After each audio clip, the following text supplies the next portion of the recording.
What's up, what's up, what's up, you beautiful and sexy you? You are tuned in to Get What You Want with host Jessica Brothers. Sharing these secrets to feeling powerful, healthy, and ageless so you can stop that cycle you're in and break free to live the incredible quality of life you deserve. Welcome to the Get What You Want podcast, the Hack Your Health series with host Jessica Brothers and Dr. Michelle Lynn. Hi, everyone. Just a quick disclaimer. This is for education purposes only. This is not a medical advice, so please see your doctor before you implement anything that we talk about. Thank you. Enjoy the show. What's up, what's up, what's up, everyone? Welcome to the Get What You Want podcast, the Hack Your Health series with your host, Jessica Brothers and Dr. Michelle Lynn. Today's topic, we're going to talk about hormones, the real protective truth on hormones. I think you're going to be pretty excited to hear what you're about to hear. Listen in. Hello, everyone. Welcome to the Get What You Want podcast with your host, Jessica Brothers and Dr. Michelle Lynn in our special series, Hack Your Health. Today, we're going to be talking about hormones. This is a fantastic subject, I believe, a fantastic topic. I think hormones are highly underestimated. Michelle is about to drop some valuable nuggets about the truths behind hormones, things we need to know, and the big misconceptions that you probably maybe believe, have heard, and we're going to kind of not really battle out, but unveil how hormones work for you and why you should want to know more about them. Are we ready? Yes, I'm definitely ready. Let's do this. So the biggest problem with hormones right now is the preconceptive notion that it causes problems like blood clots, heart attacks, cancers. Those are the three big things that has been talked about. But it actually originated 20 years ago in the early 2000s when they had a study called the Women's Health Initiative. And the study got shut down early because of bad effects from equine estrogen. Conjugated equine estrogen, to be exact. And since then, all the corrective and new research has not been as big of has not been publicized as much as that one study. And what people don't realize is how flawed that study was. We had issues with people going into the study that did not have a robust health support and diagnoses and care that went into the study.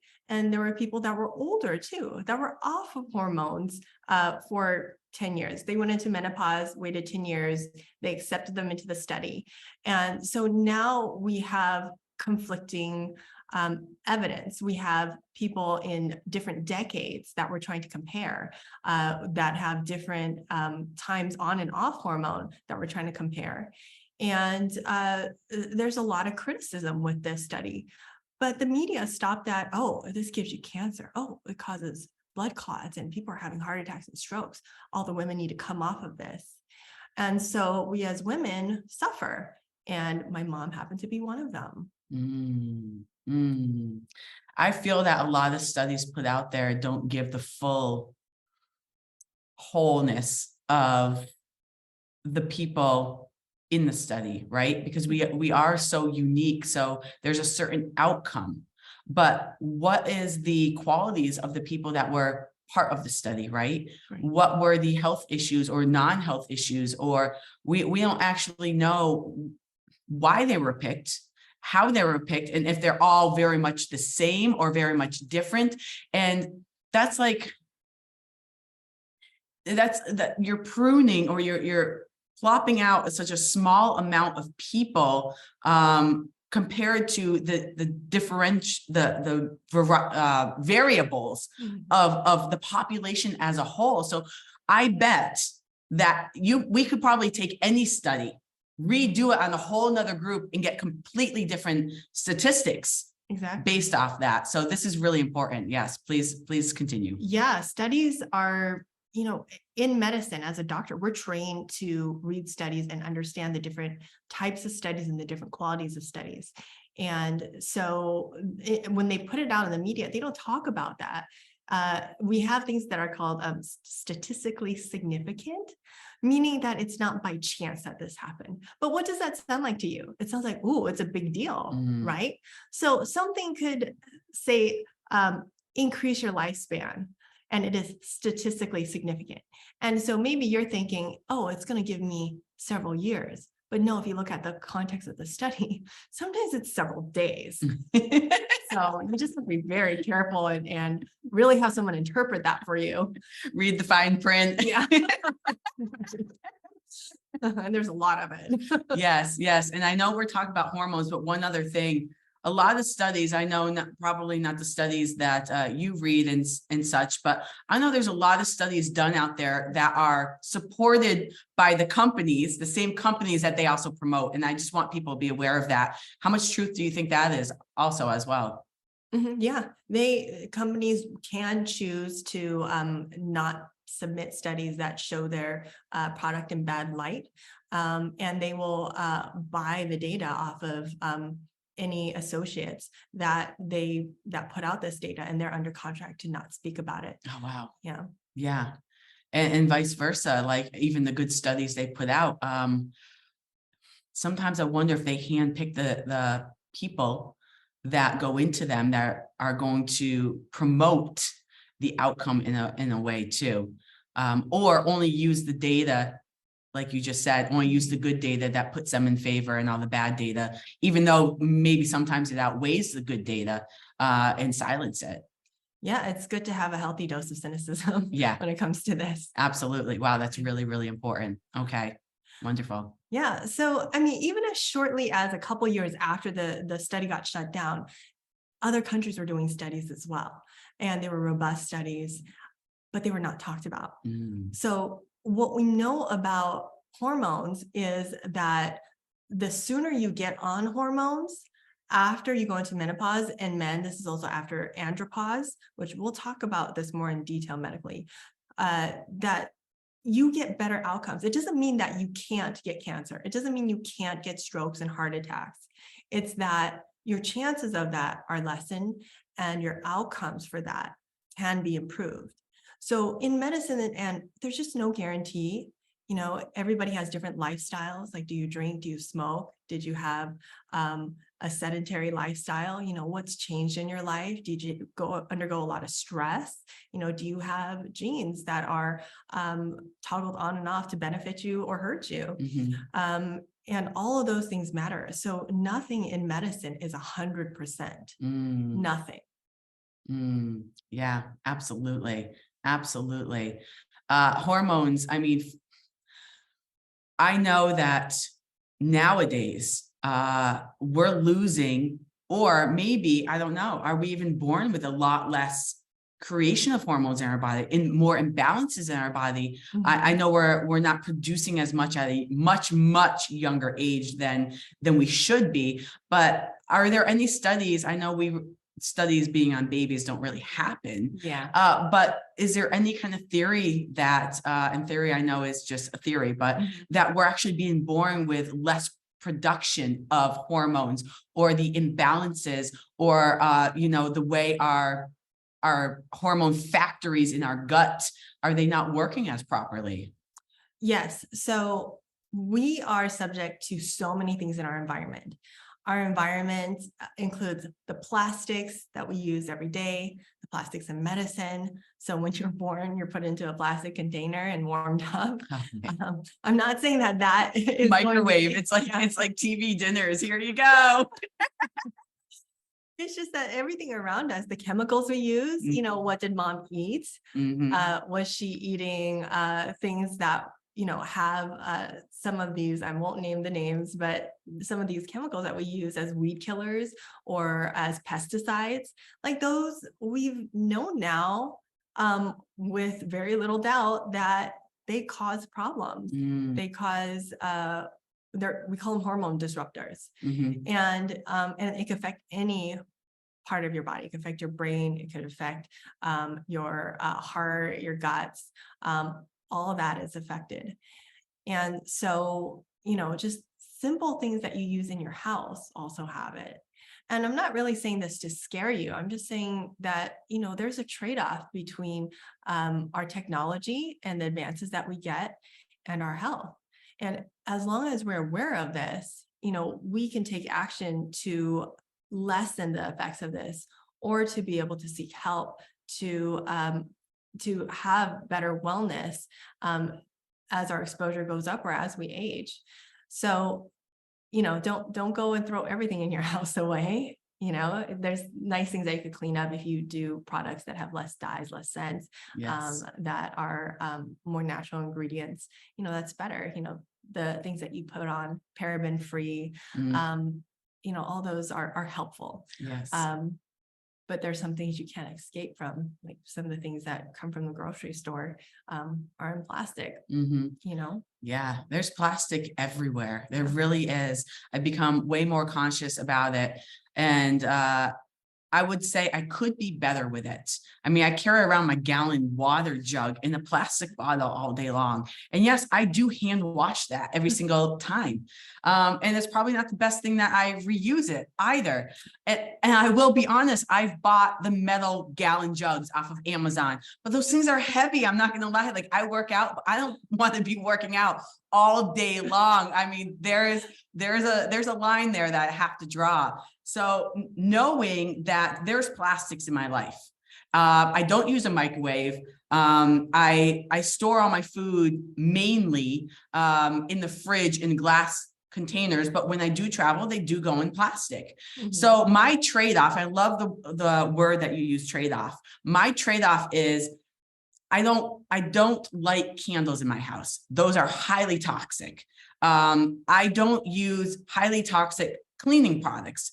I don't use toxic shampoos. I don't use toxic skincare or lip balm or any of that stuff. I don't even use perfume anymore. Everything, the scent in my house, the scent on my body is all essential oils, which are very beneficial. My skincare line and my cleaning line are all plant-based. I get them from a very specific company that is known to be the cleanest products that I've found to date. And I've been using them since, oh my gosh, 2016.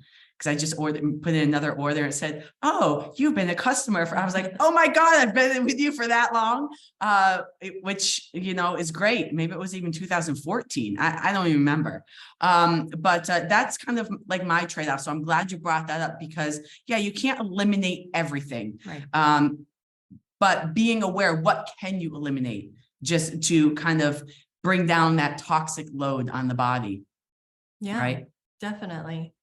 But yeah, we can't get away from things like water. Like, they've done testing of water and the stuff is in it is pretty scary. Yes. I've seen studies where they talked about the different amounts of ibuprofen, morphine type products, and birth control. Yes. Everybody's getting microdoses of birth control. So yeah, and that messes with us. Yeah, it makes our bodies go off of signals. So our bodies, when they detect a hormone, it doesn't matter where it's coming from. If it comes from outside or if it comes from within you, the brain goes, oh, I have it. I'm not going to make it. I'm not going to ask for it. I'm not going to put out the order form. So, when you see your test, usually when we're dealing with hormones, you have the brain side of it and the actual hormone itself. Like, those need to match. Those need to tell the same story. If they're not, we have a problem. So yeah, the brain is something that detects what's, inside your body. It doesn't matter how you got it. Yes. Yes. And if it's in your body, it's your body's going to look to pull it into its docking system, right? And be used, pull it into its cell, and be processed, methylated, whatnot, and be used. So, I mean, water for sure. And I even look for the best water, which is typically, I believe, on a molecular level, just because you want your cell to have it, you want the water to permeate your cell membrane. You want smaller molecules in your water. And everything that I've studied, filtered water, the water that comes out of your faucet, or all that, what I call dead water, the molecules are so big that they don't actually permeate your cell, and they end up sitting on the outside of your cell, which is dehydration. And so if you're now, even doing your best water, I'm sure that even spring water still contains a lot of these contaminants as well. But the quality of your water is huge here, because again, how can you minimize the best of the things that you're taking in, the things in your environment, the things that your body, external and internal, come in contact with? Because whether you want your body to use them or not, if they're present inside your body will pull them into your docking system, your receptors, and utilize them. And that definitely can do a lot of harm to us. Yes. Yeah, for sure. We're seeing effects of that. Girls, just a couple of decades ago, they were going into what we call menarche. They're having their periods sooner and sooner. It went from, average age around 12 years old, and now it's like 8 or 9. Oh my gosh. Yeah. That is insane to me. That was insane. Yeah. But also, you and I went to a seminar not that long ago with an incredible doctor. She was phenomenal. You would not believe her age if we told you. Well, you would, because you can't visually see her. But when she told us her age, along with not only her youthful appearance, but her ability to focus, her ability to remember stuff, and her energy levels were just through the roof. And she was what, 74, I believe. And she looked 55. Yeah. Maybe. And she moved like she was 20. She was all over the room. Phenomenal woman. She's been studying hormones for years. And the education she brought to us was just, it was phenomenal. Yeah. This is Dr. Lindsay Berkson, by the way. Yes. Yeah. Definitely look her up. She is a powerhouse in the hormone industry, and she is a true example of everything she teaches. Yes. Whether you believe what she's saying or not, all you have to do is look at her and be like, wow, well, she's got to be doing something right. Yeah, for sure. Yes. Like, that's exactly what I want to be when I get older. I don't ever want to stop. I don't ever want to deteriorate when I know I don't have to, especially because I know I don't have to. 100%. And I propose that to all my patients. How about hormones instead of these 10 drugs? Yes. I actually have a great case study. Can I talk about it? Please. Yes. I want to hear. I want to hear. So I had have a patient who I've known for over 5 years. And I inherited him in residency. And he has type 2 diabetes. And he has really, really bad triglycerides and cholesterol problems. So through the years, we kept on adding on medication. We added on. We tried dietary stuff. I put him on keto because that really helps with his sugar control. And he did well for a little while. And he is in his early 50s. And we just kept on adding on medications, like to the point where I told him, if this doesn't work, we're going to have to use insulin. And people don't understand why I'm not excited about insulin, but insulin is your storage hormone. So it makes you fat, and that completely counteracts type 2 diabetes. In type 2 diabetes, we want to help you lose the weight so you lose the fat and you don't have as much insulin resistance to be able to release that, because the fat is highly inflammatory. And so it just kind of makes the cycle worse. And so we're looking at insulin, and then we were also looking at his cholesterol. His cholesterol kept on getting worse. He had when he didn't take his medication, he would scare me to death. His triglycerides were 1,600. And he's like, that's nothing. I've gotten 1,800. And so what triglycerides do is it pretty much turns your blood into butter. So imagine that sloshing through your system. And one of the biggest fears is pancreatitis, which can be deadly. Yes. So I set the groundwork, and he was running out of medications. We were running out of dosages that we could put him on. And then finally, thankfully, at that time, I had just gotten done with my 100+ hours of hormone studies. And I said, hey, here's what I learned. Would you like to try it? And it was putting him on high dose testosterone. It was for his metabolic issue, because I don't want him to get a heart attack. I don't want him to get a stroke. We were running out of options. I'm like, you know what? It's worth it. It's worth to just give this a try. Yes. So that's what we did. We put him on high dose testosterone. And you know what? In 3 months, all his labs were normal. We started taking off medication. Wow. Some diabetic medications we took off. We lowered the dose of his triglyceride medication, and he lost weight. He got he has good muscle bulk. He used to be kind of stringy looking. Oh, wow. And I mean, not that he's a bodybuilder now. Yes. But his muscle bulk looks healthy. And this is really important too, especially because he's also someone that's had multiple back surgeries. So we're using testosterone to help support his metabolic system. Absolutely. And that really is the most amazing thing you could do. Like, who cares about, how big your muscles are? I care about, what are we preventing? The things we don't even see. We don't see the heart attack, and we don't see the strokes. And it's been really good for his numbers. And you could see the energy back in his eyes. It's the best thing. That is absolutely incredible. And testosterone is not just about muscles, right? I mean, testosterone is not just about, sex either. No. Testosterone has a really important job that a lot of people don't realize. It presses on our bone marrow to produce red blood cells. And that's huge because we need our red blood cells, right? Oh yeah, for sure. So if you are low on testosterone, then that means the health of your red blood cells are not optimal. And what kind of effects can that have on your body?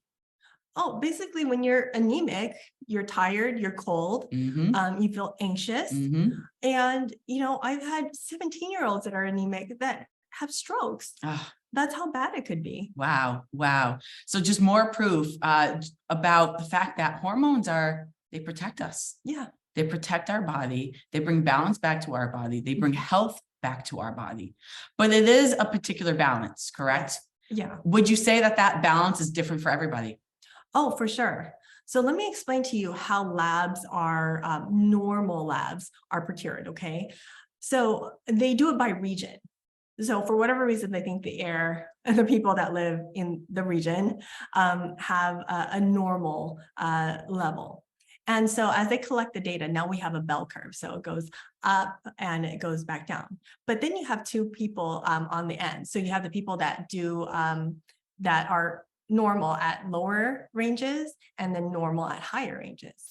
So when we do hormone replacement, it is a little bit about the numbers because there is, a wide range in that curve, but then we have to see how they feel, and then we have to decipher, are there ulterior motives to getting higher doses because, testosterone does make men feel really, really good.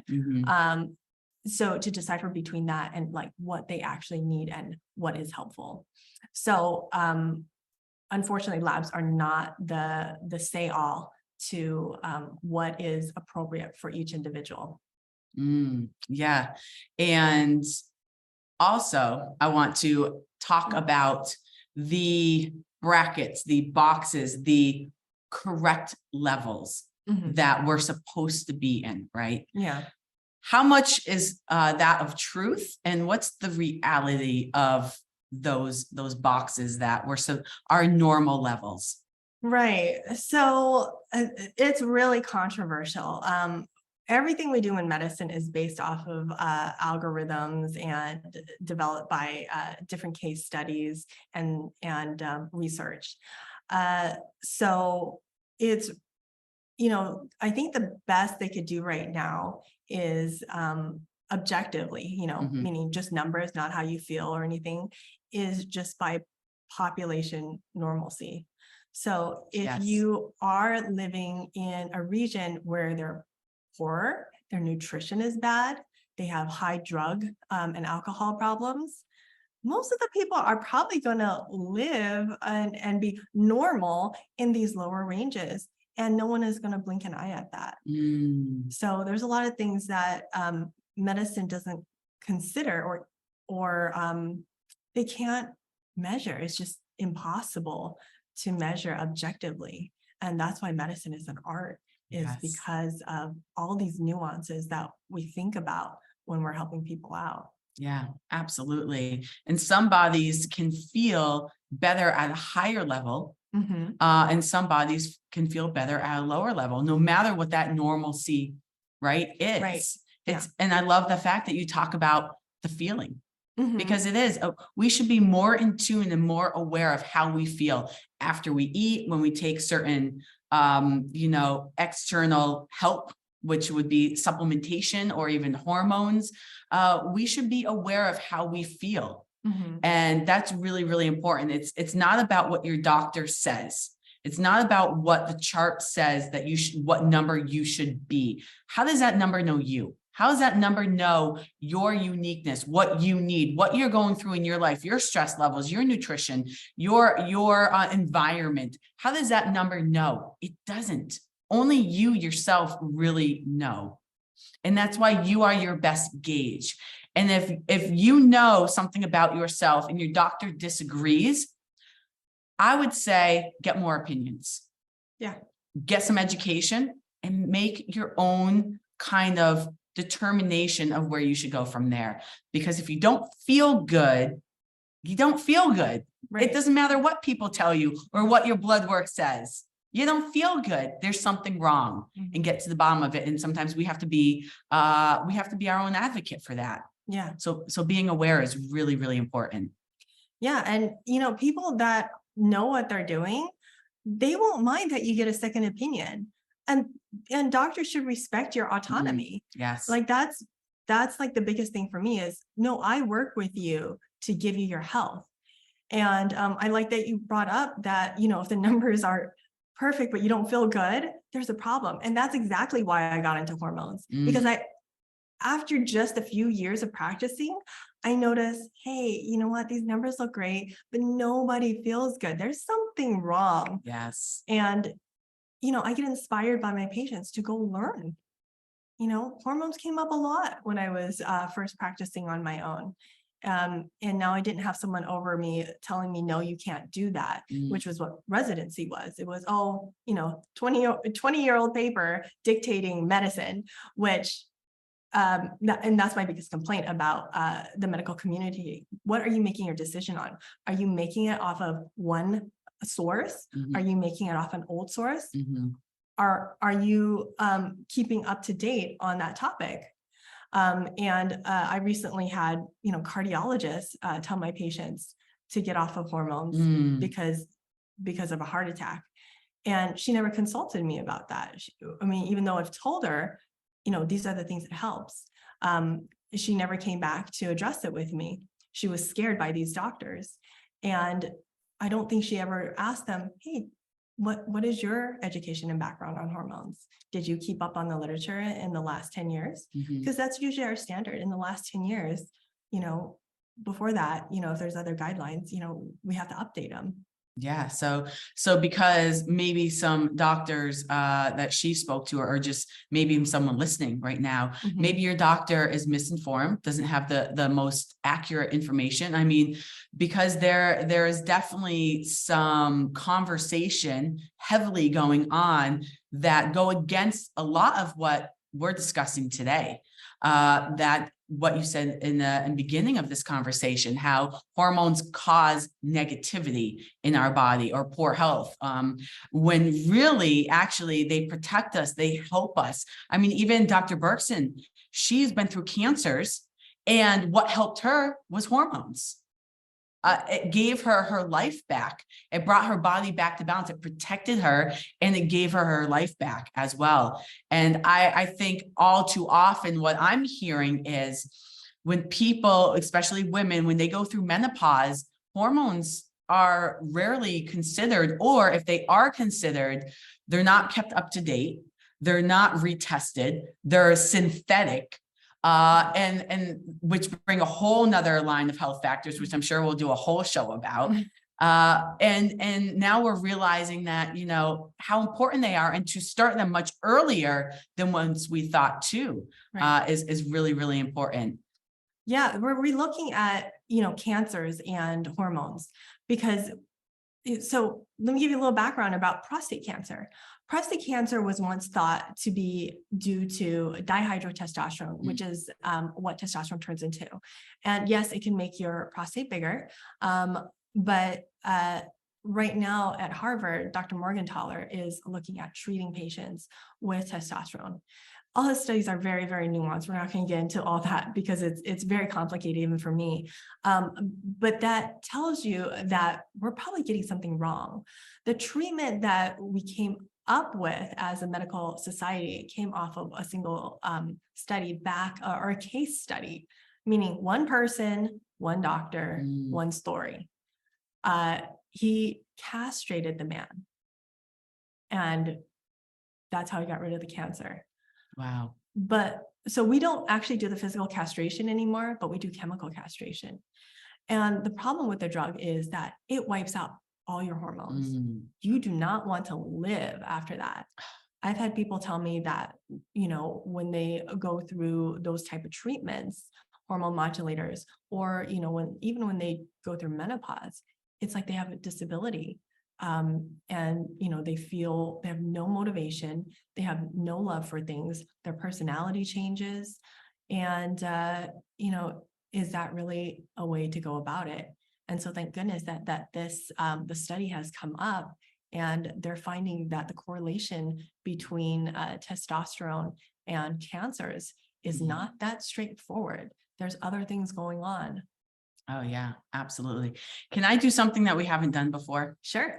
So there's I won't reveal the name. It is a male, a very young male, and he's been texting me about advice. Okay, and he texted me this morning about some things, and I want to talk to you about it, and it's about hormones. So I'm like, you know what? Why don't I just do this on the show? Okay, this is very interesting. This is very, very interesting. About a year ago, he was highly depressive, suicidal, went to the doctor. The doctor ended up doing hormones. His testosterone was like non-existent. Plus he had both testicles removed and replaced. Yes. And we're talking, you know, he's like 25 years old, 26 years old. And so that's very young for him to have non-existent, pretty much testosterone, be highly depressed, suicidal. Yes, he has stresses in his life, but then to also have both testicles removed, and I mean, he has implants, but really odd, right? He wrote me this morning and said, you want to guess what my testosterone levels just got tested at? And he said, these doctors don't know what the heck they're doing. My total and free came in at 2,068. Oh. He said, yes, you read that right. He goes, they said I am over 1,600 over. How is that even possible that I go so up and down and up and down? He goes, maybe they're trying to kill me, which we know is not the truth. That's drama there. I'm not saying that. So what is your thought on that? How would you answer that if someone came to you and said, how is that even possible? Right. So I would see if he's on treatment, and like what kind of treatment that is. Yes. Yes. So it sounds to me that if he's on treatment, it's probably injectable. Yes, 100% it is. Yeah. And he's probably 2 to 3 times a week. Okay. Then he has a buildup of it. And so if he's a bigger guy too, hormones get stored in fat. And so as you lose weight, you could get these bursts of hormones. You know, some people store these things, and it doesn't get out of their system like in textbook fashion. Yes. So I'm not a big fan of the injectables. I prefer something daily to mimic your hormonal circadian rhythm, because you have rises in the mornings and, falls, or, depending on the arousal and things like that, like all those can affect different types of hormones, right? So yeah, I think they need to be able to be flexible, and to see how he's doing on the dose. The number is high. I usually do not take my patients up that high either. But then again, sometimes I do take them above, these normal levels. So I guess it's going to take a little time to work up and see how he does with other modalities. I fully believe that he needs to come see us. I think he's starting to think that too. That's why he's reaching out so often. But is it also possible, because something that I know in the epigenetic world is genes, okay, some of our genes can express slowly or fast. And if some genes, especially the ones that deal with the hormones, when they express slow, then therefore the metabolizing of hormones can be very slow, which would cause a buildup. Oh yeah, that's definitely something else I think of. It's so complicated. The body is very, very complicated. So yeah, the question is, how long was he without hormones? Did he age in the time that he lost his testicles till now? Because if you age, you start losing the machinery and the ability within your cells to start clipping these hormones into where they're supposed to be. And so, it's possible they're just floating around there and they're just building up and they're not making things down the line. Yes. There are studies and there are people men that get a balanced dose of estrogens because their body doesn't take the testosterone and make the correct amounts of estrogen. Very, very big, very big. And then he also wanted to know, so I'm gonna ask Dr. Michelle right here on the air. He realized that they had him on this, and all of a sudden now they're telling him, get off of this. They had him on this for a while. Oh, okay. You want to say what it is or no? It's basically an estrogen blocker. Interesting. After what you just said. Yeah. So that is like my nightmare. There is this conception, especially, okay, so in the medical community, there is too, but in the bodybuilding community and the people that seek testosterone, there is this desire to not have estrogen. And that, for me, for someone that has studied hormones, like dedicated study, like tens of thousands of dollars study hormones, that is a nightmare. Like, you're asking for an early heart attack. Wow. If you are one of the rare people that takes your testosterone and turns it into estrogen and grows boobs, yes, we'll treat that. Yes. Because you have something damaged that is creating an excess of estrogen. And that's causing what we call gynecomastia, meaning men growing boobs. So yeah, there's a treatment for that, but it's not long term. We want to get you off of that as soon as possible. Got it. And then whatever testosterone you are converting, we can support that. So it's at a perfect balance that you're not making so much that's turning into a pathological amount of estrogen. Yeah. Yeah. And now this brings me back to studies, because, studies, if we go back 20 years ago, okay, we're now in 2000. And, that was coming out of a huge bodybuilding era, like the Arnold Schwarzeneggers, taking all kinds of testosterone. Were they also on these estrogen blockers? And were these the handful of people that were studied to create the outcome of all these heart attacks or all these, negative side effects of the things that are lived by or taught to current doctors that we feel, need new information? that brings me back to that, because all I can think about is, wow, we had these huge bodybuilders in the 80s and the 90s that were using all kinds of testosterone to get big, really big, because that was the Arnold eras. And so how many of these were part of that study because they were the ones taking those kind of hormones too? How many of those studies stem from that? Maybe none, but that's exactly where my brain goes. Like, how much of them were studied and still used today? And I wonder, were they on estrogen blockers? Was that revealed in the study at all? What other things were they on? Right. Yeah. And they have to distill it all down. So Yeah. it's really, really hard to say. In the women's health, there were no men in there. Of course. But yeah, I have not read too many male studies Okay. regarding the estrogen blockers, but it's actually known.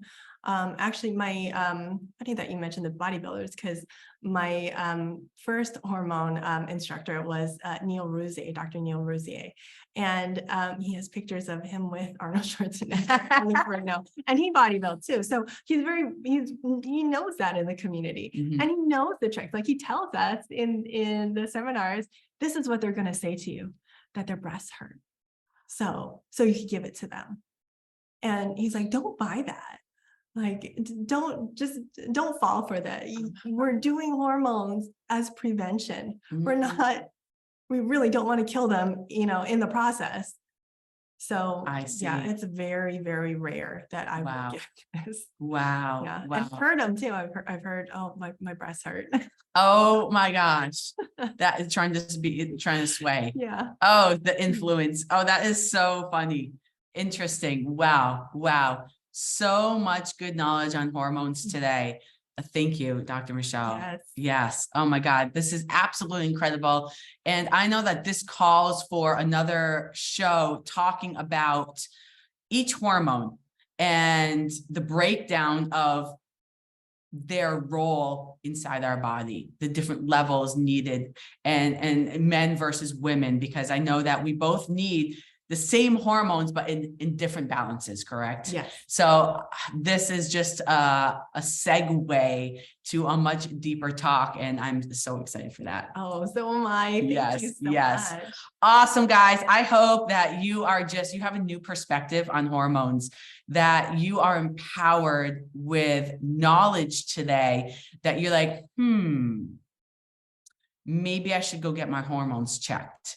And yes, but also know that, a specific panel, I don't think all doctors do the right panels, do they? No, you really have to find someone that knows what they're doing. Yes. And you know what? It's hard to know. So you have to question your doctor. And if they don't accept the questioning, I think you have your answer. So yeah, it's an extensive panel. Yes, there's a tell right there. Question your doctor. If they feel hesitant, that's your tell. That is your tell. Find someone who is educated, who really commits a lot of their time to the knowledge of hormones, and has, use a few of the pieces that you learned today to question them, to find out their answer and see if it aligns with what you heard today. Because you're going to know either way. We always know. We know our truths. We know our body. Trust yourself. Definitely trust yourself. So thank you again, Dr. Michelle, for being here and giving us all your knowledge up in that brain of yours, because it's beautiful. Thank you. It is so beautiful. So fun. Yes.